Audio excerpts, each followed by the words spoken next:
Diga aí, meus companheiros e companheiras de leitura, tudo bom com vocês? Eu sou o Zero e estava demorando para aparecer mais um vídeo desse aqui, mas cá estou eu, novamente, utilizando deste livro aqui, como vocês podem ver. E como vocês podem ver também, mudei a nomenclatura do vídeo, não vai ser mais aquela que estava antes, estava um pouco ruim. Assim, tava um pouco feio, tava um pouco grosseiro, assim, eu botei desse jeito aí, que fica mais limpo e tal. E hoje vão ser 2 contos de Poe, não apenas um. Aproveitando que um deles é curtinho, vai dar pra falar rapidamente por ele, então vamos lá.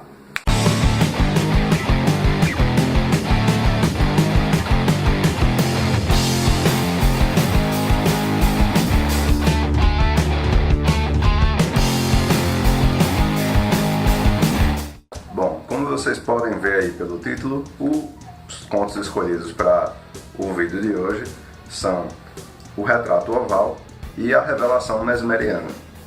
Eles têm umas características bastante peculiares, assim, que são contos simples, principalmente o Retrato Oval, mas que tem uma característica interessante. Basicamente, o Retrato Oval fala sobre uma pessoa que está num retorno à morada junto com o seu servo e encontram um casarão com espigões e tudo mais no meio do caminho, no meio da floresta, e parece estar abandonado. E quando ele entra lá e vai tentar descansar, ele se depara com um caderninho, como se fosse um livro de anotações, contendo a descrição das artes que estão nas paredes daquele lugar, e ele começa a ler. Em um determinado momento ele se depara com um retrato bastante peculiar, que parece muito vivo, na opinião dele. E quando vai avaliar a história, quando vai ler a história, né, daquele retrato, ele descobre que foi a história dele. Basicamente, ele foi pintado por um cara que era assim apaixonado pela sua arte.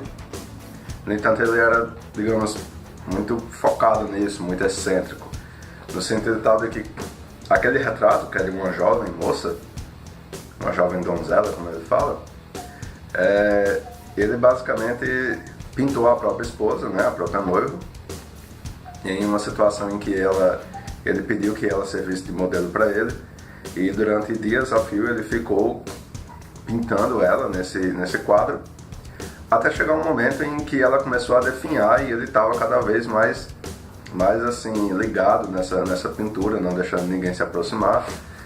Chegou um momento em que as pinceladas dele começaram a se utilizar digamos, da própria esposa como material de pintura, como se ele passasse um pincel nela e usasse a tinta da pele dela para fazer aquilo. E à medida que o tempo passava, ela ia definhando, e quando ele terminou, ele percebeu que o quadro era praticamente vivo, e quando ele virou para a esposa, ela estava morta. É um conto muito simples, mas que deixa aí uma certa mensagem,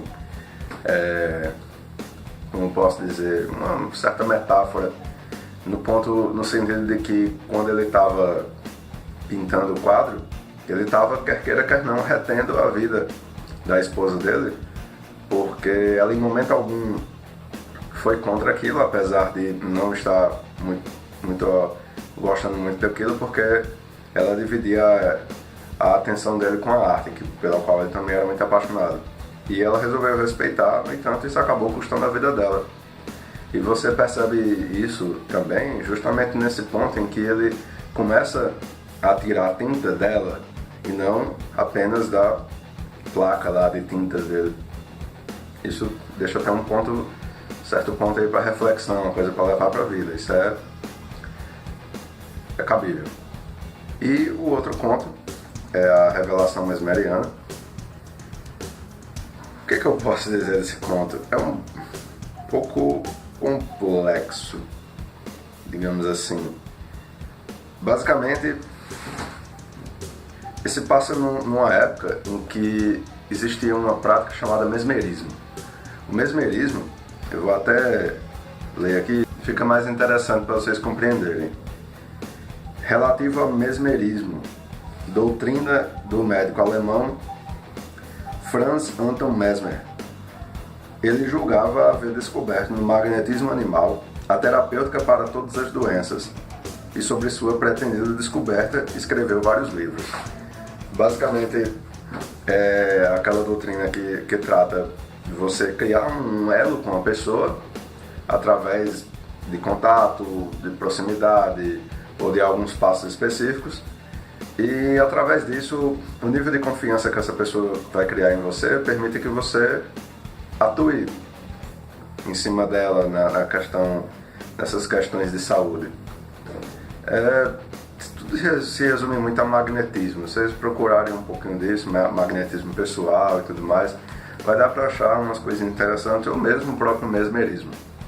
E é interessante a forma como ele começa esse conto, justamente porque ele parece ser um defensor ardoroso do mesmerismo, assim, ao ponto dele falar que quem discorde disso vai estar muito errado e tal, afinal isso é uma verdade absoluta.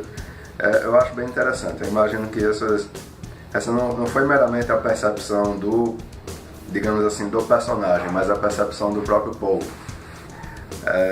E basicamente ela trata de um médico um mesmerista, né? Não sei se pode ser chamado assim, que vai tratar de um paciente seu que está sofrendo de algumas doenças e está acamado, e ele começa a realizar alguns passos em que o paciente é posto para dormir e eles começam a conversar sobre o estado de saúde dele, ao ponto que eles começam a falar de Deus e entram numa discussão filosófica digamos assim, não das origens, mas do que é Deus. Deus é matéria, Deus é espírito, Deus é uma substância. Ele fala aqui muito da substância em particular e tudo mais, de ser físico, espiritual, de como você compreende isso. É uma discussão, eu não sei se estaria correto dizer física, né? Assim, pela percepção da ciência física, sendo que indo um pouco além, justamente por tratar dessas questões que acabam sendo religiosas e, sob alguns ângulos, supersticiosas. Sendo que é uma reflexão interessante essa conversa deles, em que você começa a perceber você enquanto religioso, você enquanto espirituoso, você que acredita, ou até mesmo você ateu que, enfim, estuda essas coisas, esses fenômenos, não apenas ignorando-os como sendo superstições. É uma discussão interessante, assim, acho que realmente é uma ótima forma dele ter levantado essa questão do que é Deus, tá entendendo? O que é essa matéria que nós somos, a matéria que nós percebemos enquanto luz, por exemplo, por que atribuímos ela uma característica, digamos, científica, realista, e não atribuímos a outras coisas que também não são palpáveis, assim, imediatamente falando, e não são manipuláveis, palpáveis e tal, e não lhes damos uma mesma característica, justamente por não serem, enfim, não poderem ser postas sob o método científico. E é uma discussão legal, e realmente se isso fosse posto de uma forma explanatória, um narrador falando sobre isso, como ele faz em alguns contos dele, que ele dedica 1, 2, 3 páginas à explicação da situação, ficaria chato. E do jeito como está, não fica.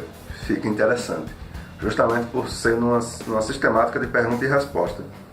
E o interessante disso também é porque nos leva um pouco a ver como eram as crenças do próprio autor, né, do próprio Poe. Para mim isso foi bem legal, assim, porque a gente pode ver a profundidade das reflexões do autor, ele não ficar apenas nesse campo muito superficial. Mas, fora isso, é isso aí, pessoal. Obrigado por terem visto o vídeo até aqui. Eu espero que tenham gostado. Se gostaram, dê um gostei aí. Veja aí o que acharam desse novo modelo, desse novo formato de vídeos. Muito em breve estarei aqui com o vídeo número 1 de Lovecraft. E já adianto que será sobre o conto chamado de Cthulhu, óbvio. Vocês vão saber por que neste vídeo. É isso aí, pessoal. Muito obrigado, boas leituras e até os próximos vídeos.